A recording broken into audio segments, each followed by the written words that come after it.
Hello students, कैसे हैं आप सभी लोग। मेरा नाम है जयदीप आमेटा और आज हम बात करने वाले हैं करंट इलेक्ट्रिसिटी के नेक्स्ट पार्ट की। इसमें हम बात करेंगे बैटरी ईएमएफ के बारे में and then equations like KCL and KVL के बारे में। उससे पहले जो हमने लास्ट वीडियो में क्वेश्चन किया था कि एक फ्रस्ट्रम का हमें रेजिस्टेंस फाइंड करना था, ये क्वेश्चन हमने किया था लास्ट में। तो इसमें लास्ट तक जाते जाते हमने यहाँ तक सॉल्व किया था ऐसे, पर इसमें हम लिमिट रखना फाइनली स्किप कर दिया था। तो लिमिट अगर रखेंगे तो 0 से एल तक इसमें लिमिट रखी जाएगी। 0 से एक बार लिमिट रखें तो अपने को फाइनल आंसर क्या मिलेगा, देखें, रो बाई पाई, ये ऊपर वाली चीजें हैं जिसमें कोई एक्स वेरिएबल नहीं है। अब अगर लिमिट रखते हैं तो एल पहले रखेंगे एक्स की जगह, तो देखें अगर यहाँ एल रख दिया तो एल से एल कैंसिल हो जाएगा, बचेगा बी माइनस ए प्लस ए, मतलब सिर्फ बी। तो 1/b आपका ये बचा एल रखने पे, माइनस जब 0 रखेंगे तो ये पूरी टर्म हो जाएगी 0, बचेगा सिर्फ ए, तो ये आएगा 1/a। लिमिट रखने पे आपको ये मिलता है। थोड़ा सॉल्व करेंगे, अंदर एलसीएम लेंगे तो फाइनल आंसर आपको जो मिलेगा वो मिलेगा rho L by pi a b, है ना। ऊपर ए माइनस बी बनेगा, नीचे भी ए माइनस बी कैंसिल हो जाएंगे, ये आपका फाइनल आंसर बनेगा resistance for a frustum, rho L by pi a b. Clear है बात? चलिए शुरू करते हैं अपन आज का इलेक्ट्रोमोटिव फोर्स ईएमएफ। ये क्या है? तो आपने केमिस्ट्री में बात करी थी जब आपने सेल्स पढ़े थे, है ना। तो सेल क्या कहते थे कि भाई केमिकल सेल बनाए हैं, बहुत सारे टाइप के सेल्स हैं, वो सारे आप केमिस्ट्री में पढ़ चुके हैं। लेकिन what is EMF, electromotive force? तो इलेक्ट्रोमोटिव फोर्स हम कह सकते हैं कि which can continuously supply energy to flow current in electrical circuits are called EMFs। ऐसा कोई भी डिवाइस जो कंटिन्यूस सप्लाई कर सकता है एनर्जी का, जिसकी वजह से करंट फ्लो होगा डिवाइस में या इलेक्ट्रिकल सर्किट में, उसको बोलेंगे ईएमएफ। और ये ट्रांसफॉर्म करते हैं एनर्जी को from non electrical to electrical forms. जैसे अगर एक बैटरी की बात करें तो वो केमिकल एनर्जी को इलेक्ट्रिकल एनर्जी में कन्वर्ट करता है। अगर एक मैकेनिकल जनरेटर की बात करें तो वो मैकेनिकल एनर्जी को इलेक्ट्रिकल एनर्जी में कन्वर्ट करता है। जैसे जनरेटर लगे होते हैं वो डीजल पे चलते हैं, डीजल से पहले मैकेनिकल एनर्जी बनी, उस मैकेनिकल एनर्जी से फिर इलेक्ट्रिकल एनर्जी बनी। ऐसे अगर न्यूक्लियर रिएक्टर्स हैं तो वो न्यूक्लियर एनर्जी को इलेक्ट्रिकल एनर्जी में कन्वर्ट करते हैं। तो ये सारे जो डिवाइसेस हैं ये कहलाते हैं ईएमएफ्स। अब हम इन ईएमएफ्स को जो सर्किट में रिप्रेजेंट करते हैं तो जनरली रिप्रेजेंट करते हैं उसको इस तरीके से, ऐसा। और अगर हम डीसी सर्किट की बात कर रहे हैं तो हम जनरली एक बैटरी की बात करते हैं तो हम बैटरी को रिप्रेजेंट करेंगे इस तरीके से। और अगर ई वहां पे लिखा हुआ है मतलब उसका ईएमएफ दे रखा है, यूनिट इसकी भी वी होती है, ठीक है, वोल्ट्स इसकी यूनिट है। अब अगर बात करें internal resistance of a battery की, तो हमें पता है एक बैटरी के अंदर दो ऐसे टर्मिनल्स हैं, एक पॉजिटिव एक नेगेटिव टर्मिनल। करंट जिससे आ रहा है बैटरी के अंदर, अगर करंट फ्लो होगा तो भाई बैटरी के बाहर जो सर्किट है उसमें पॉजिटिव टर्मिनल से करंट फ्लो होता है और फिर से नेगेटिव टर्मिनल से एंटर करता है। तो बैटरी के अंदर जब करंट फ्लो होगा तो नेगेटिव से पॉजिटिव की तरफ फ्लो होगा। और इसके अंदर जो केमिकल्स हैं, जो आयंस हैं, तो करंट फ्लो होना मतलब क्या, बेसिकली इलेक्ट्रॉन का फ्लो होना या आयंस का फ्लो होना। तो बैटरी में भी तो बहुत सारे आयंस हैं, तो क्या ये आपस में टकराएंगे? बिल्कुल टकराएंगे, और इसकी वजह से जो अंदर रेजिस्टेंस प्रोड्यूस होगा उसे कहा जाता है internal resistance of a battery. तो एक आइडियल बैटरी के लिए अगर आप ईएमएफ लिखते हैं इस तरीके से 20 वोल्ट्स, कि ये 20 वोल्ट की पोटेंशियल डिफरेंस प्रोड्यूस कर सकती है एक आइडियल बैटरी। लेकिन एक रियल बैटरी जो होती है उसमें एक इंटरनल रेजिस्टेंस भी होता है 10 ओम का, या जो भी आपको इंटरनल रेजिस्टेंस दे रखा है। यहाँ पर हमने एक एग्जांपल लिया 20 वोल्ट्स का ईएमएफ और 10 वोल्ट का इंटरनल रेजिस्टेंस। तो अब ये जो ए और बी के बीच में आपको जो फाइनल पोटेंशियल डिफरेंस मिलेगा वो हमें बैटरी का पोटेंशियल डिफरेंस लेना होगा। क्लियर है बात? दूसरी बात, इंटरनल रेजिस्टेंस जो होता है बैटरी का वो सीरीज में होता है with battery EMF. Battery EMF अगर आपने ऐसा बना रखा है 20, तो आप सीरीज में उसके साथ बनाएंगे उसका इंटरनल रेजिस्टेंस। आइडियल बैटरी के लिए इंटरनल रेजिस्टेंस 0 होता है, इसलिए उसका नाम आइडियल बैटरी है। तो आपने देखा होगा कि जब आप फोन यूज करते हैं तो फोन गर्म हो जाता है, या कोई अगर आप ऐसा डिवाइस यूज कर रहे हैं जो बैटरी पे चलता है तो बैटरी गर्म हो जाती है। तो बैटरी गर्म क्यों हो रही है? क्योंकि उसके अंदर एक इंटरनल रेजिस्टेंस है, और उस रेजिस्टेंस की वजह से वहां पे हीट प्रोड्यूस हो रही है और वो हीट उसे गर्म कर रही है। ठीक है, आते हैं हम इसका आगे देखेंगे कि इनका यूज क्या क्या है। उससे पहले चलते हैं अपन इलेक्ट्रिकल सर्किट्स के एनालिसिस पे। तो अभी तक अपन ने सर्किट्स की बात कर ली, उनका इक्विवेलेंट रेजिस्टेंस देख लिया, सारी चीजें अपन ने देखी। अब एनालिसिस करेंगे कि अगर उस सर्किट को अपन एक बैटरी से कनेक्ट कर दें तो कहाँ कितना करंट होना चाहिए, कितना पोटेंशियल डिफरेंस होना चाहिए, ये सारी बातें हम अब करने वाले हैं। ठीक है, तो क्या क्या इसमें पैरामीटर्स हम बात करने वाले हैं? Currents in each branch, potential difference across joint junction. ठीक है, और अगर प्योरली रेजिस्टिव सर्किट्स हैं तो आर इक्विवेलेंट भी निकालना बैटरी कनेक्ट करके। ये सारी बातें भी हम इसमें करने वाले हैं। और इनको करेंगे कैसे? तो दो स्टैंडर्ड लॉज हमारे पास हैं। फर्स्ट लॉ है किरचॉफ्स करंट लॉ या केसीएल, जिसको जंक्शन लॉ भी कहा जाता है। दूसरा किरचॉफ्स वोल्टेज लॉ या केवीएल, जिसे लूप लॉ भी कहते हैं। अब ये क्या क्या है इस बारे में आगे हम बात करते हैं। तो जो फर्स्ट है केसीएल, केसीएल क्या कहता है? पहली बात तो ये किसके बारे में है? तो distribution of currents at a junction, इस बारे में ये लॉ बात करता है कि एक जंक्शन पे करंट किस तरीके से डिस्ट्रीब्यूट होना चाहिए। और क्योंकि हमने पढ़ा हुआ है कि चार्ज हमेशा कंजर्व रहता है, इसका मतलब जो करंट है वो भी कंजर्व रहना चाहिए। ऐसा हम कह सकते हैं कि जितना करंट इस जंक्शन पे आ रही है उतनी करंट इस जंक्शन से वापस जानी भी चाहिए, कोई भी चार्ज यहाँ स्टोर नहीं होना चाहिए। तो अगर इस जंक्शन की बात करें तो I1 करंट यहाँ आ रही है, I2, I3 और I4 इस जंक्शन से जा रही है, मतलब जितना करंट आया उतना वापस जाना भी चाहिए। So I1 equal to I2 plus I3 plus I4। या अगर ऐसा लिखा जाए तो हम कह सकते हैं कि एक जंक्शन पे नेट करंट जीरो है। नेट करंट मतलब अगर आप आने वाली करंट को या जाने वाली करंट किसी एक को पॉजिटिव ले लें तो दूसरी नेगेटिव हो जाएगी और उनका सम जो होगा वो जीरो होगा। तो अगर बोलूं कि जाने वाली करंट को पॉजिटिव लेता हूं तो I2, I3, I4 अगर पॉजिटिव है तो I1 नेगेटिव हो जाएगा। तो मैं इक्वेशन ऐसे भी लिख सकता हूँ I2 plus I3 plus I4 minus I1 equal to zero. ऐसा ऐसा लिखा जा सकता है कि net current out from a junction is zero. Clear बात? तो ये बहुत इंपॉर्टेंट एक हमारा लॉ है जिसपे हम बेस्ड बहुत सारे क्वेश्चन सॉल्व कर सकते हैं। ध्यान रखेंगे क्वेश्चन। ठीक है, करते हैं क्वेश्चन इस पे रिलेटेड। क्वेश्चन आपको कह रहा है ऐसा कुछ कि एक सर्किट बना रखा है, 3 रेजिस्टेंस दे रखे हैं यहाँ पे, पूछा आपसे हर रेजिस्टेंस में करंट बताइए। ठीक है, तो हमारा जो एक बेसिक मेथड है वो क्या कहता था कि पहले हम सीरीज पैरेलल कॉम्बिनेशन को ऐड कर लें, आर इक्विवेलेंट निकाल लें और वहां से करंट निकाल लें। तो पहले हम उस मेथड से चलते हैं। मेथड 1 उसको मैं नाम देता हूँ। वो क्या था? बेसिक मेथड हमारा सीरीज पैरेलल कॉम्बिनेशन वाला। तो करें जल्दी से। 3 ओम जो है वो सीरीज में है किसके साथ? जो इधर 3 ओम और 6 ओम पैरेलल में है उनके साथ। क्लियर है? अब ये बात तो आप आराम से कर सकते हैं। ये जो 3 और 6 हैं ये दोनों पैरेलल में है और ये जो कॉम्बिनेशन है ये इस 3 के साथ सीरीज में है। तो ऐसा लिख सकता हूँ मैं।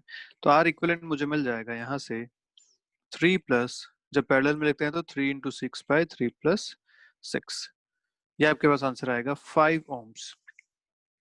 तो आर इक्विवेलेंट आपके पास आ गया 5 ओम। मतलब ये टोटल जो सर्किट है मैं ऐसा बना सकता हूँ। अब 20 वोल्ट की बैटरी लगी हुई है, 5 ओम अपना आर इक्विवेलेंट है। तो टोटल करंट मुझे यहाँ से मिल जाएगा, जो जाएगा इसमें I इज इक्वल टू क्या हो जाएगा? V by R. V is 20, R is 5। Total current जो इसमें जा रहा है वो जा रहा है 4 एम्पियर्स। ठीक है, अब अपने को ये बात समझ में आ गई कि यहाँ से 4 एम्पियर करंट इसमें फ्लो हो रहा है, मतलब जो इस रेजिस्टेंस में करंट जा रहा है वो भी 4 एम्पियर के इक्वल है। ठीक है, अपने को आगे के करंट निकालने हैं जो यहाँ से डिस्ट्रीब्यूट होंगे इधर और इधर। तो अपने को पता है कि जब पैरेलल में करंट डिस्ट्रीब्यूट होता है तो इनवर्स रेशियो ऑफ रेजिस्टेंस में डिस्ट्रीब्यूट होता है। हमने जब सीरीज पैरेलल की बात करी थी तो ये बात बोली थी। इसका मतलब जो 4 एम्पियर करंट यहाँ से चल रहा है वो 3 और 6 में जब डिवाइड होगा तो इनवर्स रेशियो में डिवाइड होगा। और हमने उस टाइम फॉर्मूलाज भी पढ़े थे, आप चाहें तो पिछले वीडियोस में एक बार चेक करेंगे। आई अगर 3 ओम में बात करूं तो मैं लिखूंगा दूसरा वाला रेजिस्टेंस, तो 6 by 3 plus 6 into total current 4। Remember, जब इनवर्स रेशियो में होता था तो जिस रेजिस्टेंस से करंट निकालनी है उसका अब दूसरा वाला रेजिस्टेंस हम यहाँ पे फॉर्मूला में यूज करते थे। तो ये आपके पास आंसर आ जाएगा 6 by 9 into 4 which is 2 by 3, या हम लिख सकते हैं 8 बाई 3 एम्पियर्स। ऐसे अगर मैं 6 ओम से निकालूं तो मैं 3 ओम रेजिस्टेंस यूज करूंगा इनटू 4, ऐसा तो आएगा 1/3 मतलब 4/3 एम्पियर्स। टोटल करंट आप चेक कर सकते हैं, 8/3 प्लस 4/3 इज नथिंग बट 4। तो जो 4 एम्पियर करंट टोटल आया था वो इस तरीके से इसमें डिस्ट्रीब्यूट हो जाएगा। तो हमें तीनों रेजिस्टेंस से करंट फाइनली मिल गई। अब ये तो मेथड था हमारा बेसिक मेथड जिसमें सीरीज पैरेलल हमने यूज किया। दूसरा मेथड अगर हम यूज करें तो हम यूज करेंगे केसीएल इक्वेशन से। और याद करो कैपेसिटर्स में हमने एक नोडल एनालिसिस इक्वेशन बात करी थी, तो वो यहाँ पे केसीएल ही है। कैसे अभी हम समझते हैं। तो मैं एक बार क्या करता हूँ, ये फिर से डायग्राम को यहाँ पे कॉपी कर लेता हूँ।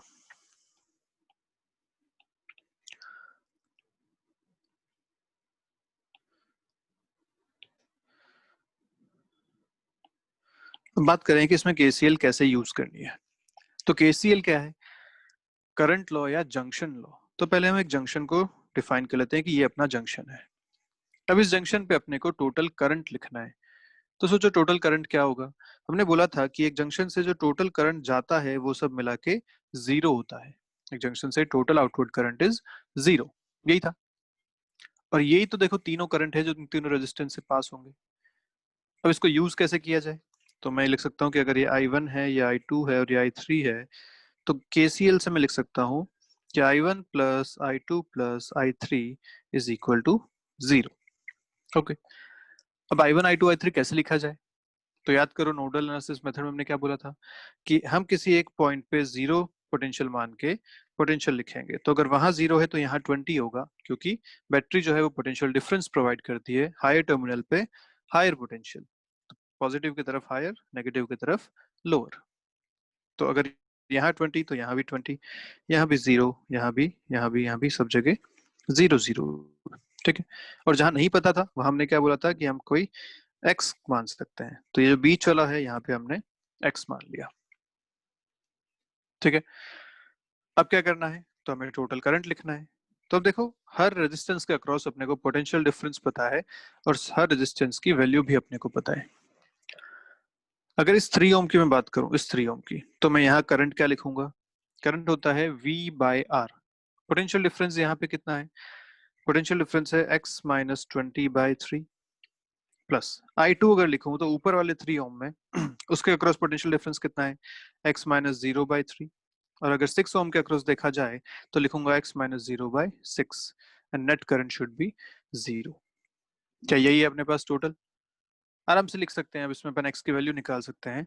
कितना आएगा देखेंगे ध्यान से, तो 6 इसका एलसीएम आ जाएगा, ये हो जाएगा 2x minus 40 plus 2x plus x equal to 0।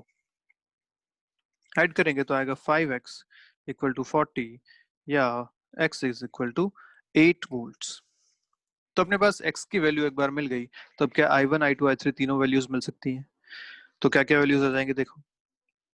I1 अगर देखा जाए तो लिखा जाएगा x माइनस 20/3 मतलब 8 माइनस 20/3 विच इज -4 एम्पियर्स।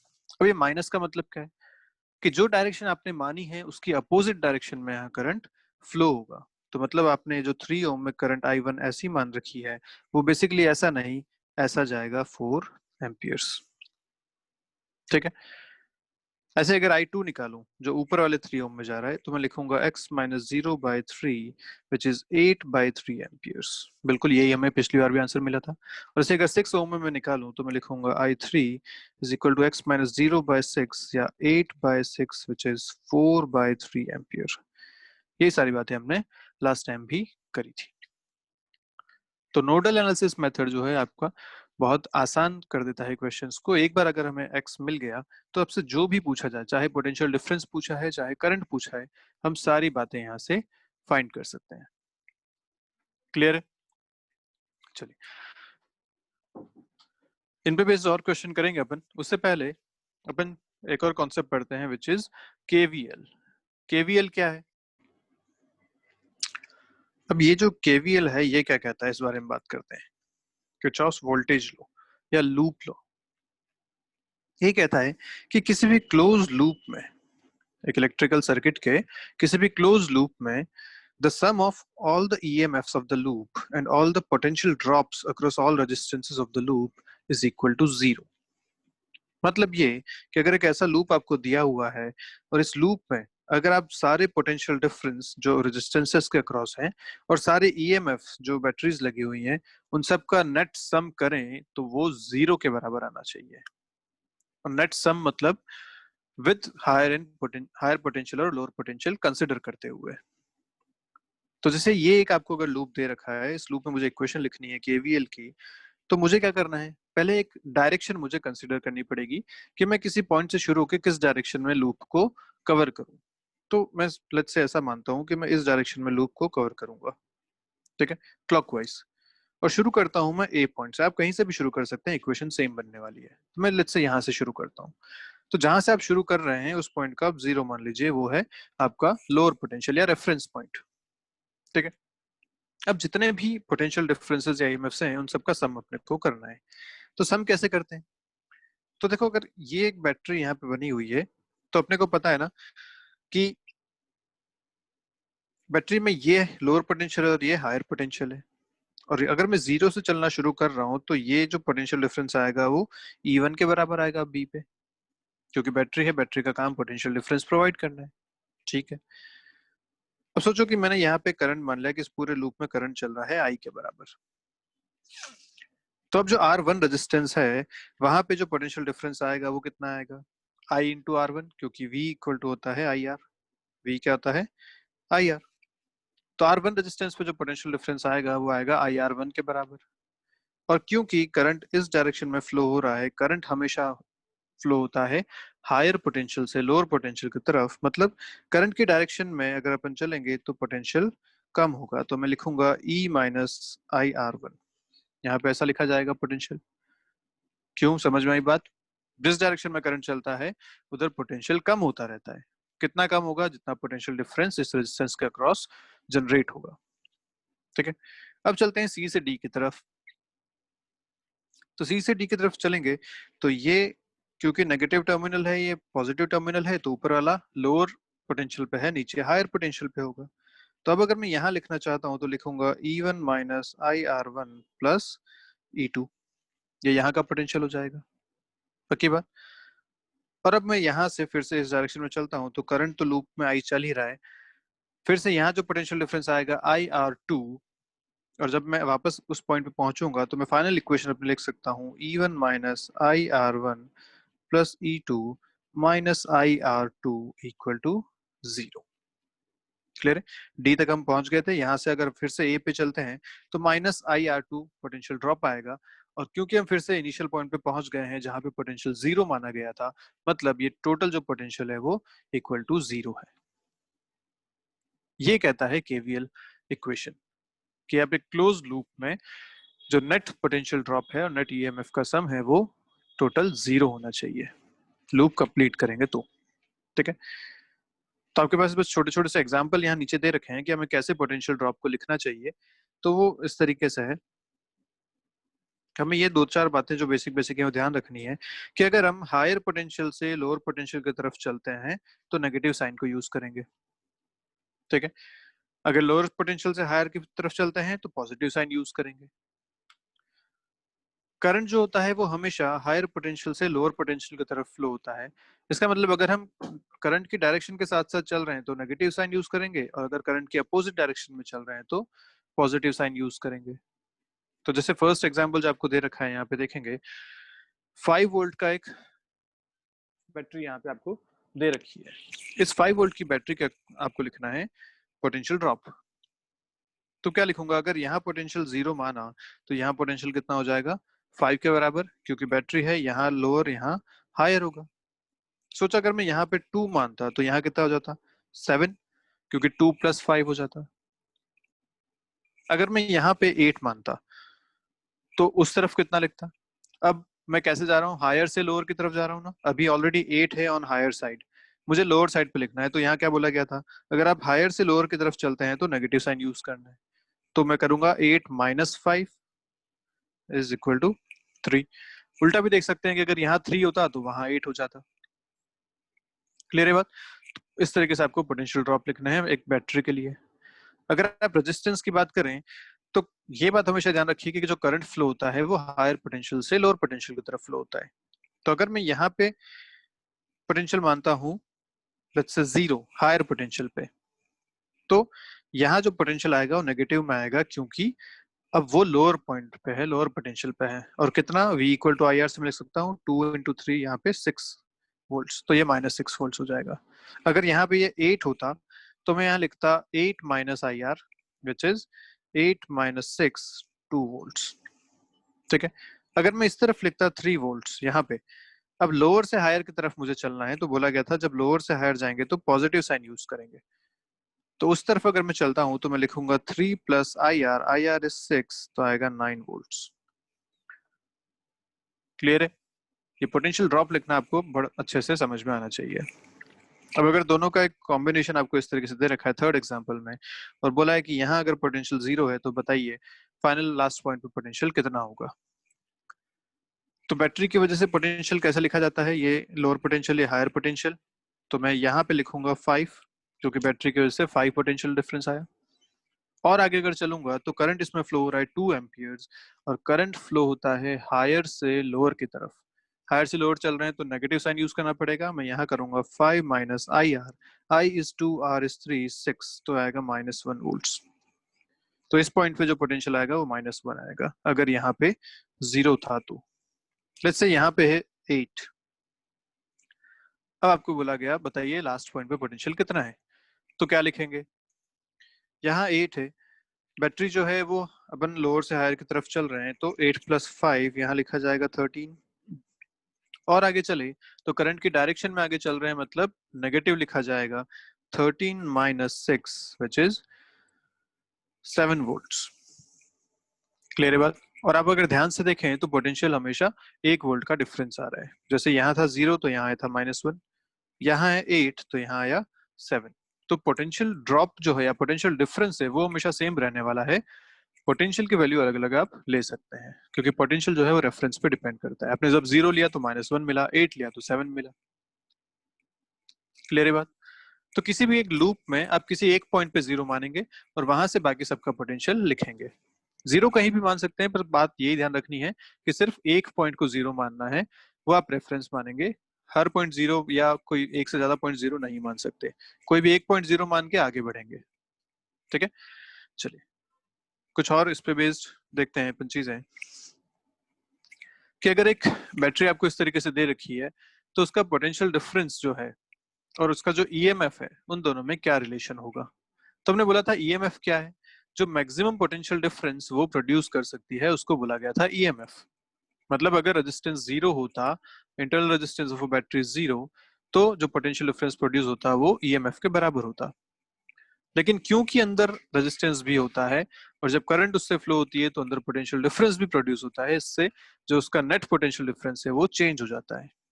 तो अपने पास ऐसे 3 केसेस हैं, तीनों में रियल बैटरी है। रियल बैटरी मतलब इंटरनल रेजिस्टेंस भी यहाँ पे गिवन है।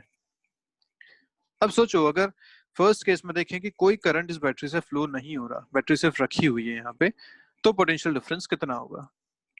तो पोटेंशियल डिफरेंस होगा यहाँ पे, अगर अपन जो अभी सीखा उससे लिखना चाहें तो मैं यहाँ लिखूंगा अगर बी पे पोटेंशियल 0 है और कोई करंट यहाँ फ्लो नहीं हो रहा, आई 0 है, तो आई आर इसका जो क्रॉस पोटेंशियल डिफरेंस है वो भी 0 हो जाएगा, क्योंकि आई 0 है। तो पोटेंशियल डिफरेंस अब बचा क्या, ये नेगेटिव से पॉजिटिव की तरफ चलेंगे तो यहाँ ई आएगा। तो ए और बी का अगर पोटेंशियल डिफरेंस देखा जाए तो क्या ई के बराबर है, ई माइनस 0 इज ई। तो मतलब अगर कोई करंट फ्लो नहीं हो रहा तो potential difference is equal to EMF. दूसरे केस में अगर बात करें कि जो बैटरी है वो करंट को सप्लाई कर रही है, करंट सप्लाई कर रही है मतलब बैटरी के पॉजिटिव टर्मिनल से करंट बाहर जा रहा है। देख पा रहे हैं आप, पॉजिटिव टर्मिनल जो बड़ा वाला टर्मिनल है उससे करंट बाहर जा रहा है, ऐसा है। तो इसको कहते हैं कि बैटरी जो है वो करंट सप्लाई कर रही है। और इस केस में अगर पोटेंशियल डिफरेंस देखा जाए तो क्या लिखा जाएगा कि अगर यहाँ पे पोटेंशियल 0 मान ले बी पॉइंट पे, तो यहाँ पोटेंशियल कितना लिखा जाएगा, -IR। -IR क्यों, क्योंकि करंट की डायरेक्शन में चले हैं, नेगेटिव साइन यूज करना पड़ेगा, तो यहाँ आएगा -IR। इससे आगे अगर बढ़ेंगे तो अपन लोअर से हायर की तरफ चल रहे हैं, माइनस से प्लस की तरफ चल रहे हैं, तो प्लस करना पड़ेगा, तो लिखूंगा -IR प्लस ई। पोटेंशियल डिफरेंस कितना हो गया, अब ये हो गया E - IR। तो अगर बैटरी जो है वो करंट सप्लाई कर रही है, तो now potential difference is E minus I are which is less then E। और अगर बैटरी करंट सप्लाई कर रही है मतलब बैटरी डिस्चार्ज हो रही है, तो डिस्चार्जिंग ऑफ बैटरी के टाइम में जो पोटेंशियल डिफरेंस होता है is less than the EMF and is equal to E minus I R. अगर थर्ड केस की बात करें कि अगर बैटरी जो है वो करंट को एब्जॉर्ब कर रही है या करंट जो है वो बैटरी की तरफ चल रहा है, जब बैटरी जो है वो चार्ज हो रही है, आप ऐसा मान लीजिए, तो हम क्या बोलेंगे, इस बार करंट जो है वो हायर टर्मिनल से अंदर की तरफ आ रहा है, देख पा रहे हैं।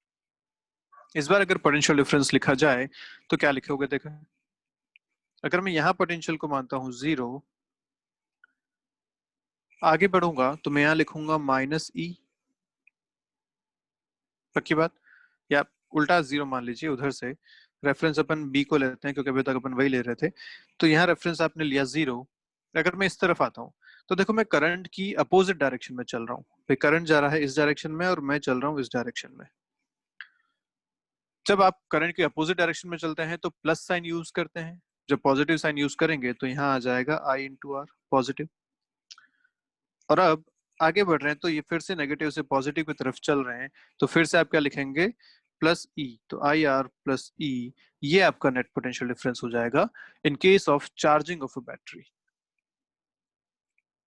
तो तीनों केसेस बहुत इंपॉर्टेंट है, ध्यान रखेंगे कि जब ओपन सर्किट है या कोई करंट फ्लो नहीं हो रहा तो potential difference across battery is equal to its EMF. जब बैटरी डिस्चार्ज हो रही है या फिर करंट सप्लाई कर रही है तो potential difference is less then EMF which is E minus I are. और जब बैटरी चार्ज हो रही है या वो करंट को एब्जॉर्ब कर रही है तो हम बोलेंगे कि तब potential difference across battery is more than it's EMF which is E plus I are.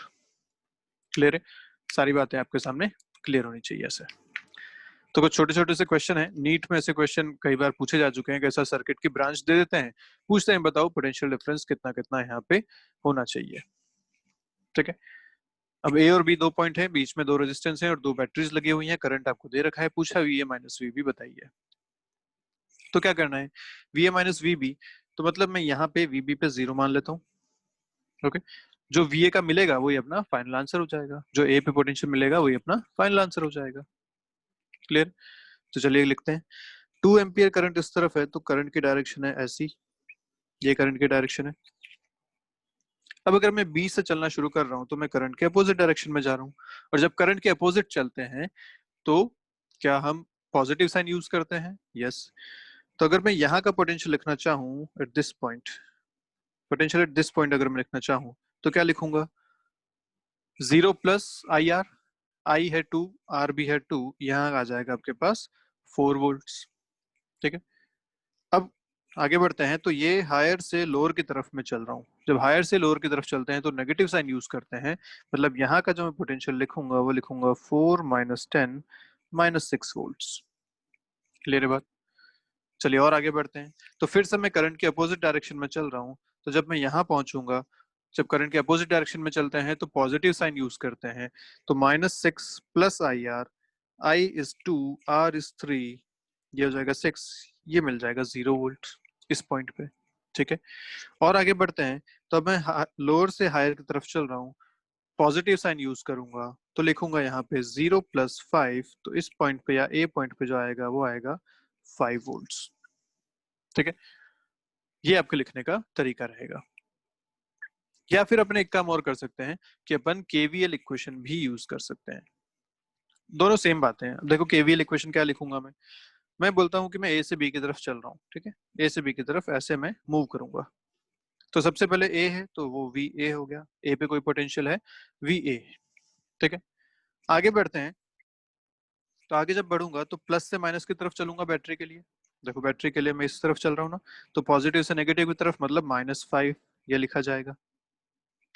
आगे बढ़ा तो अब मैं करंट की डायरेक्शन में चल रहा हूँ, करंट की डायरेक्शन में माइनस साइन यूज करते हैं तो माइनस आई आर लिख लेंगे, आई है 2, आर है 3।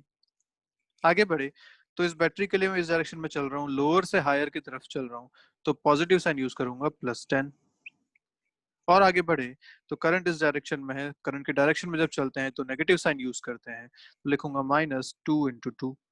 कहाँ पहुंच गए आप, क्या बी पे पहुंच गए, तो इक्वल टू वी बी आ गया आपका। पूछा था आपसे V A minus V B, इस इक्वेशन से हम फाइंड कर सकते हैं, वी बी को उधर ट्रांसफर कर लेते हैं, बाकी सबको उधर भेज देते हैं, तो आएगा 5 + 6 - 10 + 4, फाइनल आंसर आपका आएगा 5 वोल्ट्स। यहाँ से भी यही आया था 5 वोल्ट्स। तो दोनों तरीके हैं इसको लिखने के, आप जैसे कंफर्टेबल हो आप लिख सकते हैं, दोनों में बातें सेम ही है। आप अगर ऐसा इक्वेशन बना के लिखना चाहें ऐसे करें, या सीधा सर्किट में सॉल्व कर सकते हैं तो वैसे करें। ज्यादा जो कंफर्टेबल मेथड है मेरे हिसाब से वो इक्वेशन वाला है, आप उससे यूज कर सकते हैं। ठीक है, चलिए एक और आपको यहाँ पे क्वेश्चन बोला गया कि इस सर्किट में V A minus V C बताइए। Okay, V A minus V C आपसे पूछा गया, तो चलिए शुरू करते हैं अपन ए से लिखना, और अपन चलेंगे ए से सी की तरफ, पहले ऐसे चलेंगे फिर नीचे चलेंगे इससे। तो ए से शुरू करते हैं, तो मैं लिखूंगा सबसे पहले वी ए, करंट की डायरेक्शन में चल रहे हैं और जो बैटरी है वो पॉजिटिव से नेगेटिव ऐसे अपन चल रहे हैं, तो जब हायर से लोअर चलते हैं तो माइनस यूज करेंगे, -5। करंट की डायरेक्शन में है तो -IR, I2 दे रखा है आपको, देखिए करंट 2 है और R3 है। अब अपने को नीचे की तरफ चलना है सी की तरफ, तो अपन नीचे आते हैं। अब नीचे इसमें करंट दे रखा है 1 एम्पियर, इस ब्रांच में करंट अलग से दे रखा है आपको 1 एम्पियर का, तो करंट की डायरेक्शन में आप अगेंस्ट चल रहे हैं, तो क्या लिखा जाएगा, -IR -1 × 1। आगे बैटरी है, लो हायर से लोअर की तरफ चल रहे हैं तो माइनस लिखा जाएगा -5। आप सी पे पहुंच गए हैं इसलिए इक्वल टू VC। बहुत आसान है ना, प्रैक्टिस करेंगे चीजें हो जाएंगी इसमें आराम से। VA माइनस VC आपसे पूछा है तो दूसरा निकाल लेते हैं, 5 उधर गया, 6 उधर गया, +1 उधर गया, +5 उधर गया, फाइनल आंसर जो आपको मिलेगा वो मिलेगा 17 volts. This is VA minus VC। चलिए इसी क्वेश्चन में आपसे पूछा गया होता, बताइए VC माइनस VB कितना है।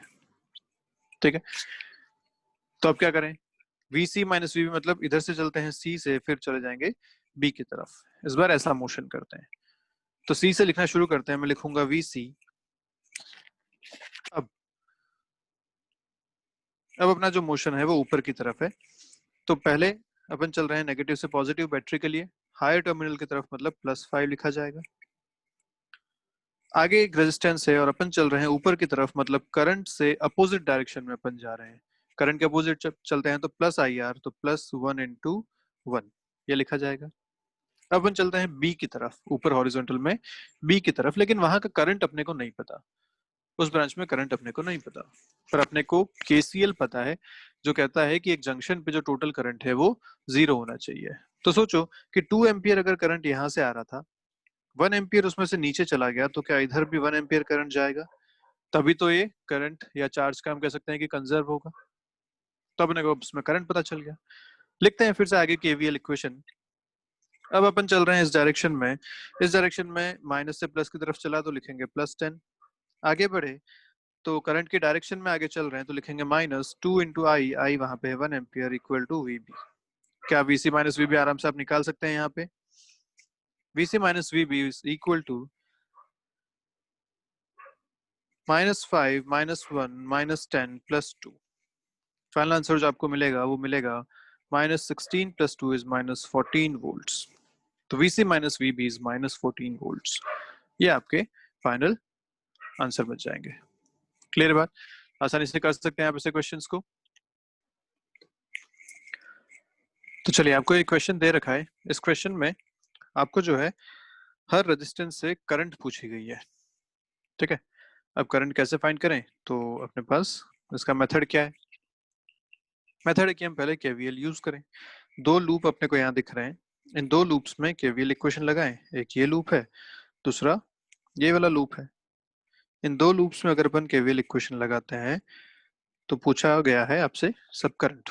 तो मान लिया इस लूप में करंट जा रही है I1, इस लूप में करंट जाती है I2, ऐसा अपन ने दो लूप्स मान लिए। अब अगर लूप 1 की बात करें तो KVL इसमें लगाते हैं। कहाँ से शुरू करें, जहां से आप बोलें, लेट्स से यहाँ से शुरू करते हैं, ये 0 मान लिया। तो इधर से जब चलेंगे तो हम ये डायरेक्शन फॉलो करते हुए चलने वाले हैं। ठीक है, और ऐसे अगर लूप 2 है जिसमें हमने इस तरीके से मान रखा है, तो लेट्स से यहाँ से शुरू करते हैं, यहाँ से हम ये लूप फॉलो करते हुए आगे बढ़ने वाले हैं। ठीक है, अब बीच वाले ब्रांच में देखिए, बीच वाले ब्रांच में I1 की वजह से भी करंट है और I2 की वजह से भी करंट है, मतलब टोटल करंट जो बीच वाले ब्रांच में है वो I1 + I2 है। ये बात हमें ध्यान रखनी चाहिए हमेशा। इस बीच वाली ब्रांच की वजह से कई बार गड़बड़ हो जाती है अपने क्वेश्चन को सॉल्व करने में। चलिए शुरू करते हैं लूप 1 के लिए। तो मैं लिखता हूँ 0 से शुरू किया है, इधर चल रहे हैं तो +20 लिखा जाएगा, इधर चल रहे हैं तो करंट की डायरेक्शन में चल रहे हैं, लिखूंगा -3i1। ऊपर चलते हैं तो लिखूंगा +10 बैटरी का, और ऊपर चले तो करंट की डायरेक्शन में ऊपर चल रहे हैं तो लिखा जाएगा IR। करंट टोटल है I1 प्लस I2 वहां पे बीच में। क्लियर है बात? फिर इधर चले तो 2 ओम के लिए लिखते हैं, करंट की डायरेक्शन में चल रहे हैं तो लिखेंगे -2i1। पहुंच गए अपने इनिशियल पोजीशन पे तो इक्वल टू 0। क्लियर है? सेकंड लूप के लिए लिखें अगर लूप 2 के लिए, तो लूप 2 में शुरू करते हैं, यहाँ से इधर चलेंगे तो लिखूंगा -5 बैटरी के लिए, हायर से लोअर की तरफ चले। इधर चलेंगे तो अपन लिखेंगे करंट की डायरेक्शन में है तो लिखा जाएगा -5, करंट है I2 यहाँ पे। ऊपर चले तो ऊपर के लिए अपन लिखेंगे यहाँ पे +10 वोल्ट्स, क्योंकि बैटरी में लोअर से हायर जा रहे हैं। ऊपर जो रेजिस्टेंस है वहां पे है +4, और क्योंकि सॉरी अपन ने पिछले वाले में भी तो एक गड़बड़ कर दी, जो बीच वाले में है यहाँ -4 आएगा, क्योंकि अपन ऊपर चल रहे हैं ना, इस डायरेक्शन में चल रहे हैं। करंट की डायरेक्शन में जब चलते हैं तो माइनस लिखा जाता है। ऐसे यहाँ पे भी लिखेंगे -4i1 प्लस I2। ठीक है, और अब इस तरफ आते हैं तो 3 ओम रेजिस्टेंस में करंट की डायरेक्शन में चल रहे हैं तो -3i2। पहुंच गए इनिशियल पोजीशन पे तो लिखते हैं इक्वल टू 0। अब ये दो इक्वेशन आपके पास बनी और दो अननोन आपके पास हैं I1 एंड I2। दो इक्वेशन दो अननोन के सॉल्व किए जा सकते हैं आराम से, और सॉल्व करके आपको सारे करंट्स की वैल्यू यहाँ पे मिल जाएगी। क्लियर है बात? पक्की बात? चलिए ठीक है। इसी को सॉल्व करने का और क्या तरीका हो सकता है, इस बारे में बात अगर करें अपन, तो देखो यहाँ पे एक बहुत खास बात वो ये है कि एक बार मैं इसको सर्किट को बनाता हूँ और एक बहुत स्पेशल बात आपको यहाँ बताता हूँ।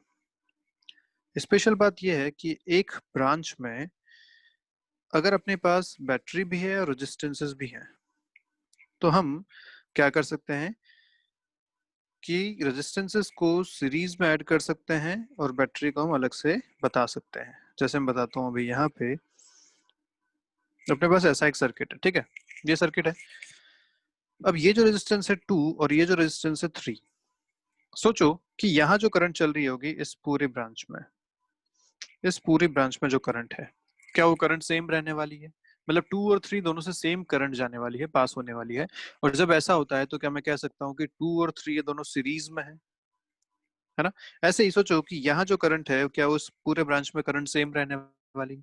कहीं कोई और कनेक्शन नहीं है, जो करंट यहाँ से आई वो यहाँ से पूरे में चलेगी। मतलब ये जो दोनों रेजिस्टेंसेस हैं, कौन कौन से हैं, ये 3 और 5, ये दोनों भी सीरीज में हैं। तो अब मैं सर्किट को जो बना सकता हूँ वो फिर से कैसा बना सकता हूँ, इधर 2 और 3 को मैंने सीरीज में ले लिया तो ये हो गया 5, एक बैटरी यहाँ पे है इस तरीके से, बीच में आपका 4 ओम रेजिस्टेंस है और एक बैटरी है ऐसी, और इधर 3 और 5 सीरीज में आ गए, वो हो गए 8, और एक बैटरी है यहाँ पे इस तरीके से 8 ओम, इधर सीरीज में हो गया 5 ओम, बीच में था 4 ओम।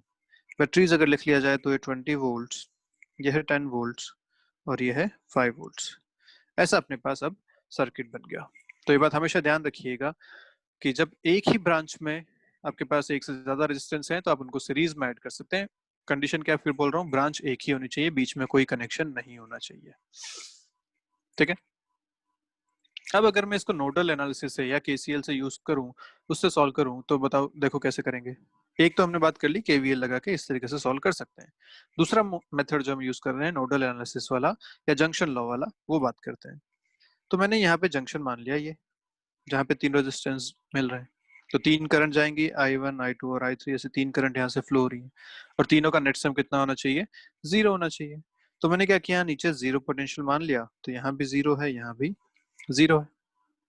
अब अगर पोटेंशियल लिखते हैं तो बैटरी पे अपन पोटेंशियल डिफरेंस आराम से लिख सकते हैं, यहाँ पे हो जाएगा +5, लोअर से हायर चले, इधर से चलेंगे तो यहाँ पे हो जाएगा +10, अगेन लोअर से हायर, और इधर चलेंगे तो यहाँ से यहाँ हो जाएगा -20, क्योंकि इस बार हायर से लोअर चले अपन, है ना? 0 पे हायर पॉइंट है, लोअर पे हो जाएगा -20। अब देखो हर रेजिस्टेंस के अक्रॉस अपने को पोटेंशियल मिल गया। अगर मैं यहाँ पे x मान लेता हूँ तो 5 के क्रॉस हो गया x और -20, 8 के क्रॉस हो गया x और 5, और 4 के क्रॉस हो गया x एंड 10। करंट लिखा जा सकता है, कैसे लिखते थे इक्वेशन? इक्वेशन लिखेंगे V बाई आर से, तो इधर लिखूंगा अगर 5 ओम में तो लिखूंगा x minus minus 20 divided by 5 potential difference, plus 8 ओम में लिखते हैं करंट तो लिखूंगा x माइनस 5 बाई 8। 4 ओम में अगर लिखता हूँ तो लिखूंगा x minus 10 by 4 is equal to 0। क्या यहाँ से आप x आराम से निकाल सकते हैं? और एक बार अगर x मिल गया तो क्या सारे आपको करंट्स और पोटेंशियल डिफरेंस मिल जाएंगे? बहुत आसान हो जाएगा। तो दोनों मेथड्स हैं आपको यूज करने के। क्लियर है बात? आप चाहें तो इस तरीके से केवीएल इक्वेशन लगा के दोनों लूप्स में और I1 I2 फाइंड कर सकते हैं। आप चाहें तो इस तरीके से नोडल एनालिसिस से भी क्वेश्चन को सॉल्व कर सकते हैं। क्लियर है? चलिए क्वेश्चन और देखते हैं। बहुत आसान क्वेश्चन है। इसमें पूछा गया आपसे कि बताइए हर रेजिस्टेंस से करंट कितना है। तो फिर से अपने पास दो तरीके हैं, एक केवीएल एक केसीएल। पहले केवीएल ट्राई कर लेते हैं, इक्वेशन क्या क्या बनेगी। लेट्स से आपने लूप मान लिया ऐसा कि ये लूप है, इधर I1 करंट जा रहा है और इधर भी लूप मान लिया आपने ऐसा कि ये I2 करंट चल रहा है। तो बीच वाले से कितना करंट हो जाएगा? I1 प्लस I2, ये हो जाएगा ना। अगर लूप 1 के लिए इक्वेशन लिखता हूँ KVL तो क्या लिखूंगा? यहाँ से शुरू करते हैं, नीचे आऊंगा तो लिखूंगा -6, इधर चलेंगे तो लिखूंगा +10, ऊपर चले तो लिखूंगा -4 I1 प्लस I2 और उधर चलेंगे तो लिखूंगा -5 I1 इक्वल टू 0। इक्वेशन लिखना आ गया समझ में? यहाँ से यहाँ -6, इधर से इधर +10, इधर आई आर लिखेंगे लेकिन करंट की डायरेक्शन में है तो माइनस आई आर हो जाएगा 4 into I one plus I two, और इधर चले तो I one into 5, again current की डायरेक्शन में था तो माइनस। ठीक है, बात करते हैं लूप 2 की। इसमें अगर देखें तो शुरू करते हैं लेट्स से यहाँ से क्या लिखा जाएगा? पहले -8 यहाँ से यहाँ तक, फिर इधर चलेंगे तो +10, फिर आएगा -4 I one plus I two, then यहाँ आ जाएंगे तो आएगा -10 आई टू इक्वल टू 0। फिर से दो इक्वेशन, दो अननोन I1 I2 यहाँ पे फाइंड किए जा सकते हैं। और यही अगर आपको नोडल एनालिसिस से करना होता या केसीएल से करना होता तो क्या फिर से किया जा सकता था? बिल्कुल वैसा ही क्वेश्चन है जो अभी हमने किया था, उसी टाइप का ये क्वेश्चन भी बन रहा है। तो अब इक्वेशन क्या क्या लिखी जाएंगी? ये 5 ओम था, ये 10 ओम था, ये 8 वोल्ट है, 4 ओम, ये है 10 वोल्ट्स, इधर 6 वोल्ट्स, ऐसा है। फिर से अपन एक पॉइंट पे 0 मान लेते हैं, लेट्स से यहाँ पे 0 मान लिया तो ये 0 हो गया, ये भी 0 हो गया, इधर 6 हो गया, इधर 8 हो गया और यहाँ पे 10 हो गया। सारे पोटेंशियल लिखे जा सकते हैं आराम से। जहां नहीं पता है वहां x मानना है। करंट लिखेंगे v equal to I R से, i equal to v by R. Current एक इधर एक इधर एक इधर, जंक्शन से हमेशा करंट सारे निकलते हुए मानने हैं अपने को। तो करंट लिखूंगा इसके लिए x minus 6/5 v by R. 10 के लिए अगर लिखूंगा तो लिखूंगा x माइनस 8/10, और अगर 4 के लिए लिखूंगा तो लिखूंगा x माइनस 10/4 इक्वल टू 0। एक बार अगर x आ गया तो आप सारे करंट I1 I2 I3 तीनों फाइंड कर सकते हैं। और जो नेगेटिव वैल्यू आएगी फाइनली उसका मतलब ये है कि करंट की डायरेक्शन अपोजिट है जो हमने माना उससे। ठीक है, किए जा सकते हैं इस टाइप के सारे क्वेश्चंस। चलिए ये क्वेश्चन और है आपके सामने। इसमें आपसे पूछा गया कि बताइए potential difference between A and D, ये आपका क्वेश्चन है। ठीक है, ए से लेके डी तक पोटेंशियल डिफरेंस आपसे पूछा गया। तो पोटेंशियल डिफरेंस लिखना है मतलब हम यहाँ से यहाँ तक की वो इक्वेशन लिख सकते हैं जो हमने पहले की थी एक ब्रांच में जो हम कर रहे थे। लेकिन उसके लिए हमें करंट्स चाहिए, यहाँ भी हमें करंट चाहिए, यहाँ भी करंट चाहिए और यहाँ भी करंट चाहिए। इन तीनों में करंट मिलेगा तो हम आई आर वाली इक्वेशन यहाँ पे यूज कर पाएंगे। अब वो करंट कैसे फाइंड करें? तो करंट का हमें पता है, लूप इक्वेशन लगा सकते हैं। तो एक लूप ये बन रहा है I1, एक लूप यहाँ बन रहा है I2। ठीक है, इन लूप में अगर इक्वेशन लगाएं तो अपने को करंट मिल जाएगा I1 I2। अच्छा, बीच वाले में करंट कितना होगा? इस वाले ब्रांच में करंट कितना होगा? तो सोचो करंट जब फ्लो होता है तो लूप में फ्लो होता है, मतलब अगर करंट एक जगह से चला तो घूम के वापस उस जगह पे आता भी है। लूप में करंट फ्लो होता है। सोचो अगर यहाँ बी से सी की तरफ कोई करंट चलेगा तो वापस कैसे आएगा? सोच रहे पा रहे हो भाई? अगर तुमने बोला कि करंट यहाँ से चला, इधर से निकला, इस तरफ चला गया, तो जाने के बाद वापस भी तो आना चाहिए करंट। वापस कैसे आएगा? सी से बी तो चल नहीं पाएगा क्योंकि करंट की डायरेक्शन तो बी से सी है। तो जब इस टाइप का आपको सर्किट दे रखा होता है तो बीच वाले उसमें करंट 0 होता है, तो मतलब यहाँ हम कह सकते हैं कि जो बीच वाला है इसमें करंट कितना है, 0। तो इसकी वजह से कोई पोटेंशियल डिफरेंस रेजिस्टेंस की वजह से नहीं आने वाला है। ठीक है, अब इधर करंट अगर फाइंड करें तो लूप 1 में इक्वेशन लिखते हैं अपन, केवीएल इक्वेशन शुरू करते हैं लेट्स से यहाँ से, और लूप के साथ साथ चलते हैं तो ये इधर चलेंगे, लिखेंगे करंट की डायरेक्शन में -2i1, नीचे आए तो -3i1, इधर चले तो कुछ नहीं है, इधर चले तो +10 इक्वल टू 0। यहाँ से देखो i1 कितना मिल गया आपको, 2 एम्पियर्स। ऐसे अगर लूप 2 में अगर लिखें तो शुरू करते हैं यहाँ से, लिखेंगे +20 -6i2 -4i2 इक्वल टू 0। यहाँ से आपको i2 भी मिला 2 एम्पियर्स। क्लियर है बात, दोनों करंट आपको मिल गए 2 एम्पियर्स।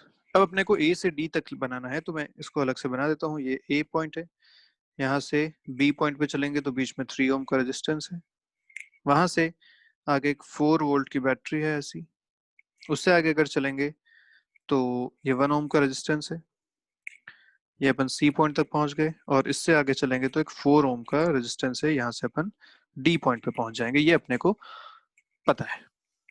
अब इसमें अपने को और क्या क्या पता है, तो यहाँ एक बीच में सर्किट कनेक्ट हो रहा है, यहाँ कनेक्ट हो रहा है, अपने को ये पता है कि इधर जो करंट चल रही है वो ए से बी की तरफ 2 एम्पियर करंट यहाँ पे चल रही है, i1 हमने फाइंड किया था।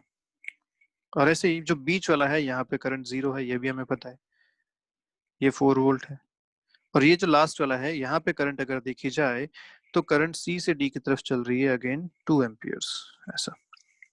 ये सारी चीजें अपने को पता है, अब अपन आराम से इसमें लिख सकते हैं। तो शुरू करते हैं, we A minus I are में हो जाएगा 2 इंटू 3, यहाँ पे लिखेंगे तो +4 लिखा जाएगा बैटरी के लिए, इधर करंट 0 तो इसका पोटेंशियल डिफरेंस 0, आगे चलेंगे तो यहाँ माइनस आई आर अगेन क्योंकि करंट की डायरेक्शन में चल रहे हैं तो -2 into 4 equal to V D. आपसे पूछा था V A minus V D, इस इक्वेशन से अपन सॉल्व कर सकते हैं, बाकी सबको उधर भेजेंगे तो 6 - 4 + 8 कितना आएगा, आपका आंसर 10 वोल्ट्स। ये आंसर आ गया आपके पास 10 वोल्ट्स का। तो एक अच्छा क्वेश्चन था, इसमें पहले आपको करंट फाइंड करनी थी और उस करंट को फाइंड करने के बाद आपको पोटेंशियल डिफरेंस निकालना था बिटवीन द गिवन पॉइंट्स। ठीक है, तो चलिए अभी आज अपन यहीं तक पढ़ते हैं, नेक्स्ट टाइम पे अपन बात करेंगे व्हीट स्टोन ब्रिज के बारे में, और क्या क्या उसके एस्पेक्ट हो सकते हैं, balanced wheat stone bridge, unbalanced wheat stone bridge, ये सब क्या क्या बातें हैं करते हैं नेक्स्ट वीडियो में। चलिए मिलते हैं फिर अगली क्लास में, अभी के लिए बाय बाय, पढ़ते रहिए और कोई डाउट हो तो पूछते रहिए।